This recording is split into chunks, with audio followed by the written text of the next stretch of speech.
পাকিস্তানের মধ্যস্থতায় ইরানের সঙ্গে যুদ্ধবিরতি সংক্রান্ত প্রথম দফার আলোচনা ভেস্তে গেছে চলতি সপ্তাহে। তবে আবারও পাকিস্তানের রাজধানী ইসলামাবাদে দ্বিতীয় দফায় এই সংক্রান্ত আলোচনা অনুষ্ঠিত হওয়ার সম্ভাবনা রয়েছে বলে জানিয়েছে হোয়াইট হাউস।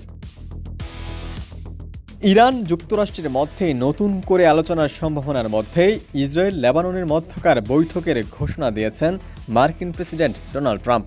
তিনি বলেছেন, ইসরায়েল ও লেবাননের মধ্যে কিছুটা স্বস্তির সুযোগ করে দেওয়ার চেষ্টা করছি। তাদের মধ্যে ঐতিহাসিক বৈঠক হচ্ছে।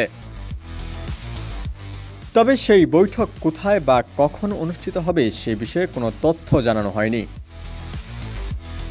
এদিকে গত ২৪ ঘন্টায় ইসরায়েলি লক্ষ্যবস্তুতে ৩৯টি হামলার দাবি করেছে হিজবুল্লাহ। লেবাননের সশস্ত্র গোষ্ঠী হিজবুল্লাহ বলছে, গত ২৪ ঘন্টায় তারা ইসরায়েলি বিভিন্ন লক্ষ্যবস্তুতে ৩৯টি সামরিক অভিযান চালিয়েছে।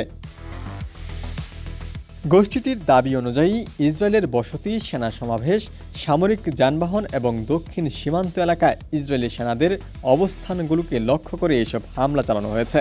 একই সঙ্গে উত্তর ইসরায়েলেও কিছু লক্ষ্যবস্তুতে হামলার কথা জানিয়েছে তারা। তবে ইসরায়েলি কর্তৃপক্ষের পক্ষ থেকে এসব দাবির বিষয়ে তাৎক্ষণিক কোনো প্রতিক্রিয়া পাওয়া যায়নি। ডেস্ক রিপোর্ট, সমকাল।